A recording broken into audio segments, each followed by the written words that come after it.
Hello. Hey, salam alaikum, everyone. How are you doing, Ruann. Sorry, Ruann. How are you? It's okay. It's my childhood nickname. I'm good. Assalamualaikum, everyone. Good, good. Well, we want to welcome everybody to Across the Border. Of course, you got a chance to look at that incredible video in the very beginning, which pretty much gives a quick snapshot of all the incredible efforts around the world that Penny Appeal Canada has been benefiting and touching lives, not only within our own place of residency, but also obviously internationally as well. And also get a chance to see how the beneficiaries as well are participating in some of the initiatives and programs that we have implemented around the world. So we just want to thank everyone who is from the USA to Canada, from Halifax to California, from BC to whatever's on the other side. Point is, we're just very happy to be here today. So, Ruann, maybe you could just quickly tell everyone your title and your position at Penny Appeal USA. Yeah, perfect. So, assalamualaikum and hello, everyone. Thank you for joining another session of our Across the Border series. I am currently the National Volunteer Coordinator at Penny Appeal USA. So yeah, I take charge of all things volunteer. Do you want to go in deep, or do you want to kind of talk about your? No, I could jump in as well too. So my name is Mark Strong. I'm the National Community Engagement Ambassador for Penny Appeal Canada. That means that I'm pretty much the person who connects different community initiatives and community departments. Like, let's say, for example, the Toronto District School Board area or different school boards across Canada, connect them with the organization.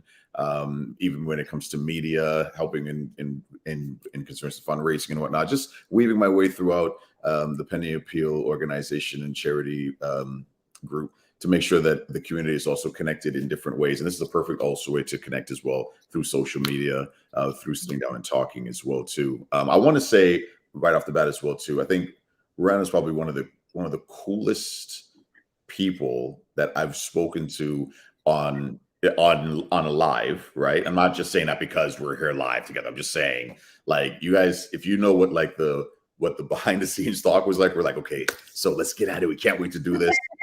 And we got a bit of a game plan. So, but you'll find out about that later. But volunteer wise, just real quick, since you're the volunteer coordinator, did you start volunteering at Penny Appeal Canada, or have you just done volunteer initiatives like previously to this? Yeah, so I know like a major question that always comes up is like, how did you get involved in the nonprofit sector in general? And it's so funny because my journey to becoming the National Volunteer Coordinator started off as me becoming a volunteer at Penny Appeal USA. Nice. So I had just transferred into Charlotte University. I live in North Carolina. And I was just looking to volunteer. I've always known that I've had this love and passion for service. And that was the year Penny Appeal USA had just launched, which was in 2016. And they were doing their first kind of big, huge event, the Digital Divide, which was to equip, Title I schools with the right technology and resources they need to kind of excel in their studies. And I was like, heck yeah, I'm down for this. It's different. It's new. It's not, it's just something that I've never really seen before. And so I began my journey as volunteering. We started a local chapter in Charlotte as college students. And then, before you know it, Penny Appeal USA was expanding their staff.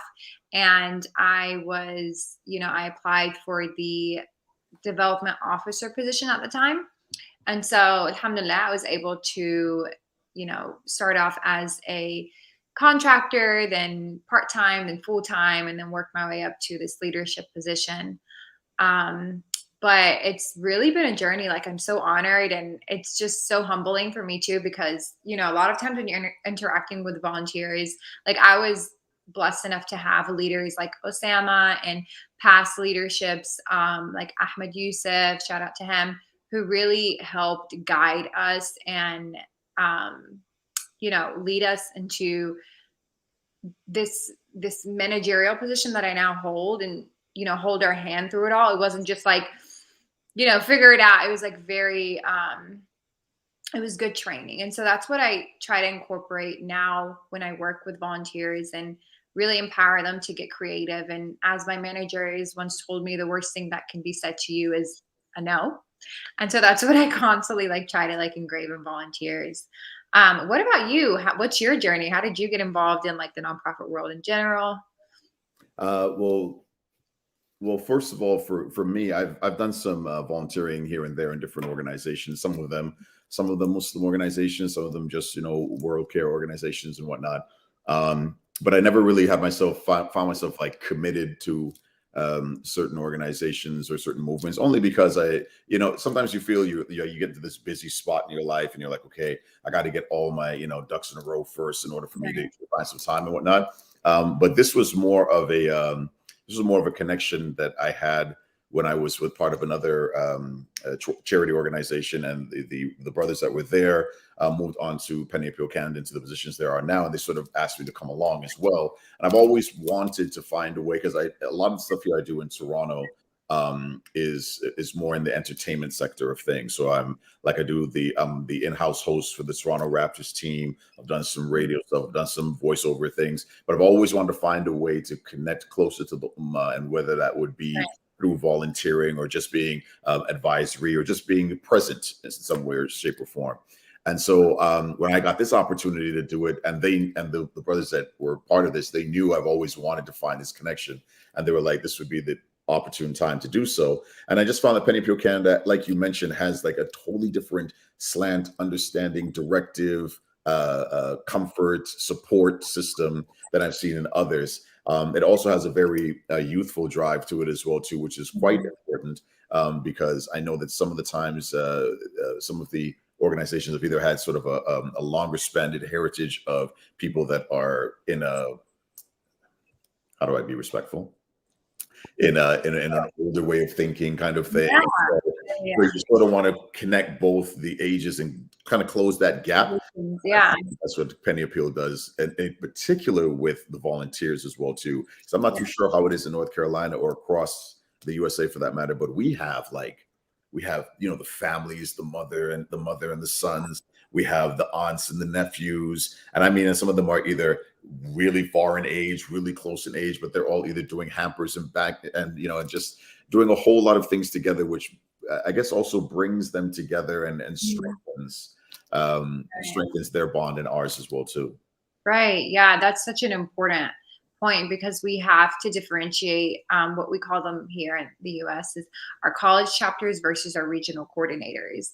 And so you have your college chapters, who are those that are college level kids, who I once was, and they focus, they have their semester work plans, and they focus on, these certain things dependent on their schedule. And then you have your regional coordinators, which are those who are, like you mentioned, folks who have already graduated, who have a professional day job and are just looking to serve their communities in some way or another. And so we work with them as well, and how and figuring out, what on their schedule and their time, how they can serve their communities. A lot of regional coordinators are really focused on social service events. So we have our monthly social service events, thanks to them, all over the nation, in partnership with other mosques and other community centers. And I think that's just so beautiful about our organization as well, is like you were, to briefly kind of touch on what you were saying, is, we have kind of like this new generation rising that's here to present good in such a funky, fun way. There has always been, history has shown that poverty has always been depicted in like this very, like, it's marketed in a depressing way that like isn't fair to the beneficiaries, right? Like, we shouldn't be showing them in that way. We should be showing the benefits of, what our volunteers are doing and what our donors are doing to help these folks. And also, and while also recognizing what needs to be done, right? Not straying away from that. And so we've done a great job in doing that. And I think that's what attracts a lot of our volunteers and our donors, is how we present ourselves. While we are a Muslim-led organization. We are non-faith based, so we don't forget our cores, but we're here to serve all, because charity has no faith. And I think that's, what has really helped drive in all different ages of volunteers. So I definitely agree with you on that. Yeah, and it's interesting you say that as well too, because I find a lot of the times that when we do take a look at how easy it is to connect within and outside of our faith, it is because of that desire to fill those voids, regardless to where it lands. It doesn't have to be in a certain place, and also, volunteers in particular. If I move to that, volunteers are the foundation of every organization.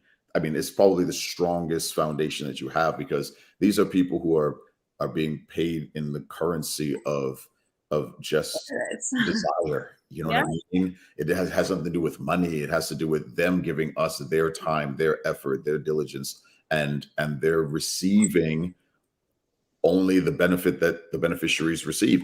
And to that, I'm not too sure. I love our Team Orange group, and I think, and I'm not just talking about Canada. Like, I just love the concept and understanding of how our Team Orange group across Canada, states, overseas. It's a real. You get this confidence building whenever you see a Team Orange member, because I can say Team Orange now, and USA and Canada know exactly where we're at. We know what we do. We know what our focus is, and I Right. know we've a lot of questions out there as well too. Some people ask, Right. yeah, Yeah. So, yeah, yeah, you go go ahead. ahead. No, you go ahead. So, we had someone ask, would you say your departments are one of the faster growing ones within your respective penny appeals? I think that ties in a lot with what you're talking about too. Um, so to make a point on that before answering this question is, well, or tying into this question is, I think, yeah, Team Orange is such a global in, initiative. It's such a, that we have even created like Team Orange LinkedIn pages for Team Orange all over, members all over the globe, to kind of connect with each other as a way to also allow for themselves to network. So I think I think volunteer department, like if we just look at our data, up till what, it's October, November. I just forgot it. November. The data within our system says that we've recruited over 100 volunteers just within this year. I'm sure that probably would have doubled, because we have COVID. It did play a huge pause on a lot of the events that were happening, and played kind of like a fallout too. I don't know if your department was affected a little bit with, not having a lot of presence at certain events, or especially in the beginning of the year. I think for us, it was still like fresh to folks. Now it's like, I hate to say it, becoming like the norm, quote unquote, is what a lot of people are referring to it as. And a lot of volunteers are like, okay, how can we get involved? How can we come out? How can we prepare for the year to come? And so that's exciting on our end. But I know, in USA, our volunteer department launched in 2020, and then COVID hit. Yeah. And So you started in 2016? I started my journey at Penny Appeal USA in 2016 as a development officer. And so at the time, which is kind of ties in with like your title as community engagement, we had to do event coordinating, community engagement, volunteer, engagement. And so as we grew as an organization, that's when we started to like break down departments, and, I took over. Yeah, titles and responsibilities. And with us, I've been with the company a year, with the organization.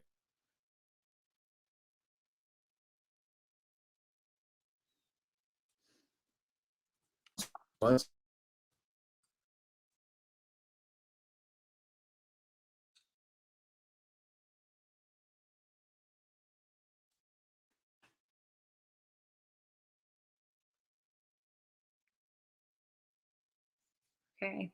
Think you froze on us, Mark. So while we wait for Mark to get his to unfreeze, because Canada's freezing right now. We can talk about this next question. What are some of the challenges when it comes to painting North America orange? So we briefly kind of talked on COVID. That was a huge challenge for me, I will say, because as I was briefly mentioning, our volunteer department launched in 2020. COVID hit in 2020. And so we've been able, despite COVID, that first year we were able to successfully fundraise over 100,000. That first main 100 being within, Ramadan. We've been able to still do social service events. Hello, welcome back. I don't even know where I was in the middle of talking, and I had such a great piece, and I just dropped the mic, and then the community engagement. Yeah, I was answering. So sorry. What was the last thing I said? How development ties in with, how community engagement ties in with volunteering. Right.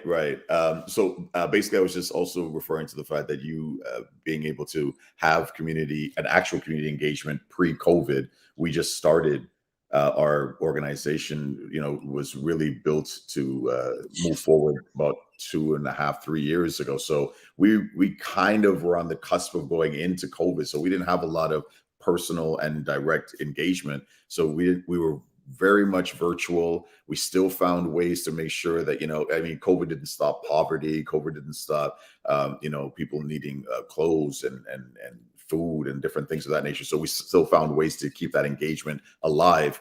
It was quite the challenge, as every Team Orange member in America will know, but in Canada, we were like, it's really difficult to try and connect to Alberta and BC and different places, but we still managed, alhamdulillah, to still make that happen. And now that we're sort of coming out of that COVID, under that COVID yoke, and we're able to sort of make that connection, that engagement process is so much easier now, because everybody is so engaged and willing to want to do something. They've been doing it virtual. Now they can't wait to get out there. Yeah. So for volunteer coordination, I know that's an incredible job. So that title in itself got a lot of responsibility, but it also has a lot of, you get a lot of benefit yourself out of it, to see the volunteers, rising to dedication to things that they want to do. Oh my gosh, definitely. Like, it's just so humbling to hear someone say, like, thank you for believing in us, or thank you for being patient with us. And that to me is probably one of, like, that's all I really want. Like, it's just, a lot of times what I'm so thankful for is that our organization has attracted those individuals who are, like, ridiculously creative in the mind, but just can't find someone to help them kind of, like, put that into, to execute that. And so having someone come up to me and be like, thank you for, like, allowing me to be me, is just amazing. Like, that is just what my leadership gave me under, Osama and past managers, that I made it my goal to give it back. And I think that's also ties in with kind of like our mission as Penny Appeal is, we're a family, we're Team Orange. And, I've noticed even, like, we started a trend that a lot of other organizations are using different colors or their color organizations to recognize their volunteers. And I'm like, and it's true. You say that. Somebody even asked the question here about some of the challenges when it comes to painting North America orange, right? And that in itself is interesting, because I'm not too sure how it is in the US, but in Canada we have a penny mobile, right? So we got the orange joint that we're driving around, and it's pretty hard to miss, right? Yeah. And because it's so bright, in the color itself just breathes a vibrancy and an attraction to what is this and what is it about, and then it breeds a pride as well too. So it's not really hard on our end to paint North America orange, because it's because of the work we put in, and we're proud to put it out there as well. First, your volunteers in our Team Orange, we've had so many volunteers that are always giving different initiative suggestions and different partner suggestions and vendors and things of that nature, and things that they like to do, campaigns and whatnot.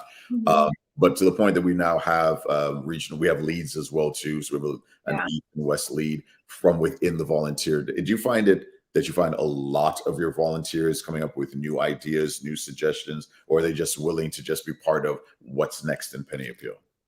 Yeah, that's a great question, because what most volunteers think is that they have to follow on to what is being given to them. Right. And that is something that I cannot emphasize enough. Um, we have our rules, our policies and Mhm. procedures.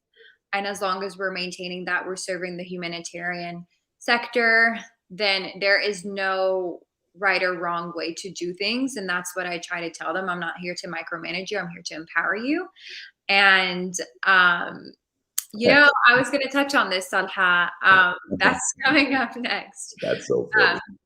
so yeah, I think it's when they get when they have, like I was saying earlier, when they have someone who's like, get creative, it's like all these amazing new ideas are starting to come out. Like we had one volunteer who worked as a makeup artist at, her local Sephora or something. And she was just Mhm. like, we opened our doors to the first Muslim-led domestic violence shelter in Charlotte, North Carolina a year ago. That's all. And she was just like, I don't know if this sounds crazy or not, but we have a lot of items at Sephora, makeup items, that I think would be really empowering for women. And I didn't know if I should act. And like, just a little hesitant about. I'm like, heck yeah, that's genius. Yeah. And together beauty kits for Right. survivors in our shelter. And that's just a small Something I example love. of like, I'm like, heck yeah. And so after that, she just kept going crazy with the ideas. And I'm like, keep them coming, girl. Yeah, and that's something I know we But to also. touch on, No, no, go ahead. Go ahead. no, go ahead. Go ahead. You're good. I was just gonna say that I know that also falls into. I don't know if you answered this question when I fell off, but someone asked about our accomplishments, like one of our favorite accomplishments or most notable of the year so far, or our time at Penny Appeal in our group. Um, we will paint the continent orange. I'll tell you why Talha is saying that. Now, Talha is our CEO, right? Talha is saying that because he's like, yo, let's let these guys do it all the time. Believe me, I know that there's an undercurrent of, I get it, Talha, I appreciate it. But Ruann's amazing. But yeah, so I think for us, we did some amazing stuff when it came to like backpacks. We did 3,000 or more backpacks across Canada. I was in Alberta and in different places in Ottawa and in Toronto, Ontario, and whatnot. And we also had, as I was mentioning about virtual, we did a virtual cooking session with a celebrity chef, and the celebrity chef sort of sent in so we gave the families supplies for a month. And then we also gave them supplies for a dish that they could make that they probably never made before. It was sort of a chicken noodle kind of dish, whatever. But it's an incredible, not only food, but the actual practice to do it. There were so many kids that were like, I've never had a chance to sit down with my mom and do something together and then enjoy it together afterwards. Alhamdulillah, it just made it feel so like empowered, to empower them to do stuff is what I think is, as you mentioned earlier, this organization doesn't do hand downs or handouts. We try to make sure that when we are giving, that it's something that empowers them and has some sort of sustainability moving forward, which is incredible for us. So that was one of my proud moments, is to have that. Yeah.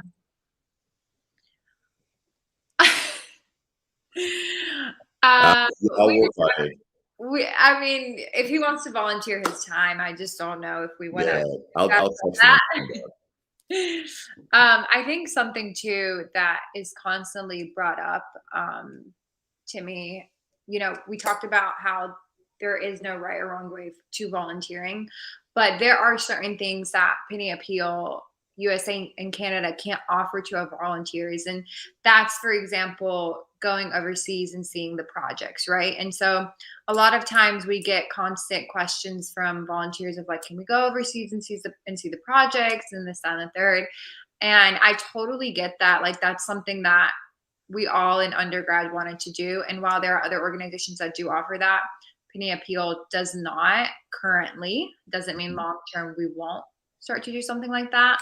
But a lot of ways that I have tried to allow volunteers to see the fruits of their labor, whether from like fundraising, for example, is we take the funds that they fundraise and we put it towards the project of their choice, one, but we also make sure that they're seeing it. So let's say, for example, it's a domestic, they fundraise for like our Education First program. Mhm. And we're going to take that funds and we're going to put it towards a program domestically in Education First so that they can see the fruits of their labor. And for example, the back to school with that you briefly mentioned is like a great example of that. If it's overseas, like we had like thirst relief, for example, then, we break down, of course, how long it takes for wells to be built and to be accomplished. And we put the funds towards that. And we make sure that we're updating them as we are donors in general, following our normal routine of updates and transparency and assuring them that, until it gets to the result of like the fruits of their labor. And so, I think that's something also so important that I've learned as a volunteer coordinator is volunteers just want to help serve, but they also want to see the change that they're doing. And so we try our best to give them that while also respecting and maintaining the privacy of our beneficiaries. And then, we have, this is also something like, for example, I've had a computer scientist ask me, how can I volunteer in the nonprofit sector? Mm. Well, there are so many ways you can volunteer, engineers, doctors, so many ways. And if we don't have the skill or the place for you, then I lead them to another nonprofit because that's what we're all here to do. And that's what Penny Appeal stands for, is Mhm. helping each other out, helping our communities out. So, for example, a computer scientist, we have a digital divide program, or even like, hosting online free coding or something, something off the top, something that has to do with like computer, helping your local refugees. Don't shy away from your skills because they can Mhm. always be used for good. So definitely don't hesitate to reach out to organizations and ask us about, how are the ways you can get involved. So this question we actually just answered. Yeah. So I you do want know as well too. We do a lot of we do reverse volunteer efforts as well too. So it's sort of like going to whether it be another organization that needs our help as well too, that is pretty much in the same lane and profile that we are as well too. We love to be part of that. We love to spread the Team Orange love. We love to be because this is, as much as we have our own direction and want to make sure that we are channeling everything in the right ways, we know others are putting in serious effort as well too. And this is there's one thing I'm really proud of as well for Penny Appeal, is that it is not a competitive natured charity. I'm not slighting any other charity. I'm just saying that I know that this is what we are not. So I'm happy that that's what we do. How did you get a basketball team to collab with Penny Appeal Canada? That was another incredible initiative that has been in the works for a while, but we went through different connections we had through the Raptors and also their G League team. We've done some Muslim faith nights as well. Um, and I do know that for this one, we're in collaboration with Pascal Siakam and Fred Van Vliet of the Toronto Raptors. So with Fred, we did some backpacks. We did 1,000 backpacks for schools. He went to one of the schools as well too to go and speak to the kids. For Pascal Siakam, he has an incredible computer coding program so that kids, because as we know, coding is the future, and this is something that from young it'd be so important for them to get on top of now. So he supplied not only computers for two schools, students in two schools that were able to do a program, but they were also, once they did the coding program, they were the end result was to have like a like to build a website or build a segment of a website, and that has been put on, that will be put onto Pascal's website. So that's they were really vying to be the person to do that. And now this year we have a second cohort where they're also getting another like 150 kids will be doing the same thing. So yearly we'll be doing some computers out to kids, and afterwards they keep the computers. It's not like they do the program and they give back the computers. Those are theirs for life. And these are obviously in different, underserved areas, underprivileged areas, but lower income areas that would probably never have a chance and opportunity to do so. And the Raptors themselves found it trusting enough with everything that we have done in our due diligence to make sure that we're up and up, that we're transparent, that we're strong in our conviction in how we do things, that pairing up with us was great. And it had nothing to do with the fact that I work for the Raptors. It was just sort of like, I mean, I didn't make any connections. I was just sort of there. They saw, I mean, well, they saw the work that you do and they saw the cause, they believed Like, in it, and they yeah. signed up. And I think that's really important. I guess to like summarize that, I just like ask or just work. And like people really see the fruits of our labor. Like, like you mentioned, it's just when we're out here hustling, when we're out here building a community, not tearing each other up, Right. that's what attracts that good positive energy. And like, that's what we try to maintain within our volunteer department is how can we work to support each other and other organizations and other communities. I think the last advice I can say to volunteers is if you're looking to make a change in your community, if you're wow, we're gonna go into all this basketball conversation. Funny. It's funny.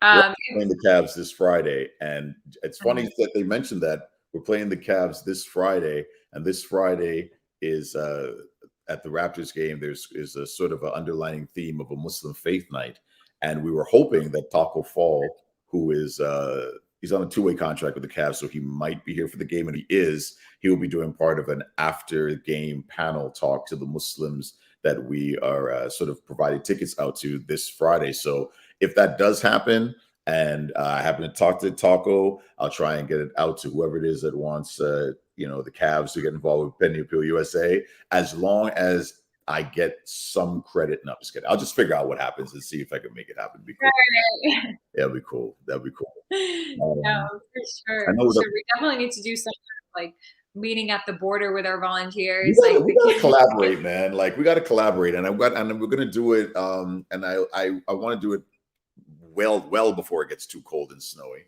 So It's too late for that. I know. But I know that Tala was mentioning some sort of a challenge for Penny Appeal Canada. I mean, we're up for it. Whatever it is you guys want to do, we're down. And maybe we'll get our volunteers to make some suggestions. For sure. Yeah, exactly. That's what we're here to support them. So I guess, and wrap up, Mark, do you have anything to say? Maybe any last advice on like getting involved in the nonprofit sector? Like, for example, what you studied and whatnot. Well, I'm one of those guys that was never really heavy on any sort of book quality sense. Okay. I'm a very personable person. I'm a very reality-based person in that sense, where book sense was not something for me. I did as much as I needed to in order to get where I needed to go. And then I moved with every single piece of education of people, religion, travel, faith, spirituality. That was my educational move. And I find a lot of people in our volunteer base as well. We have those different levels, but that's the center. Whether you have like high book sense or you don't really, the center of it is really is faith, is not only your faith, but just the spirit in which you want to do things. So I would just recommend for anybody out there, Penny Appeal USA and Canada, if it's something that you've always wanted to do, I think this would probably be the best first experience in an organization. You know what I mean? Because you go into organization, you might have as well too gone to some charities, and you kind of like you see certain things or you feel a certain way or something. Nobody's perfect. Although we know that we all have things that we have to work on, but this is the most comfortable I've been in being introduced to the mechanics and the understanding and the focus of a charity organization. So I would definitely go to try to become part of Team Orange in any way, shape, or form, and give us your ideas, because we at Canada need something to challenge USA for this Penny Appeal Challenge. I can't wait. Oh man. I mean, that's amazing. It's very beautifully said. It's very perfectly said as well. The best way to get involved in the nonprofit world is by volunteering your time, showing that you want to be in it, just to serve. So all in all, I guess we will wrap up because we don't want to keep you guys up too late. Right. I will say this though. Ruann said that we will be done in 36 minutes. We're at 35:40. That's what I'm talking about. That's teamwork all day. That's awesome. But I really thank you very much. You have some incredible energy out there, and it looks like you're doing awesome work as well. And I can't wait to make some more real serious connections with Penny Appeal USA, yourself in North Carolina, all that stuff. I can't wait. Thank you, Mark, so much. It's been amazing, team tagging this with you. To all our volunteers who are watching, whether in Canada or the USA, you guys know where to sign up to get involved. Visit pausa.org/volunteer to sign up, or pennyappeal.ca/team orange and get in there. I want to see you guys at the next event for sure, inshallah. Well, alaikum to everyone, and thank you very much, Ruann, as well too. We'll see you at the next one because Talha is going to make sure we do it again. So it is amazing. So, alaikum, guys. Have a good night.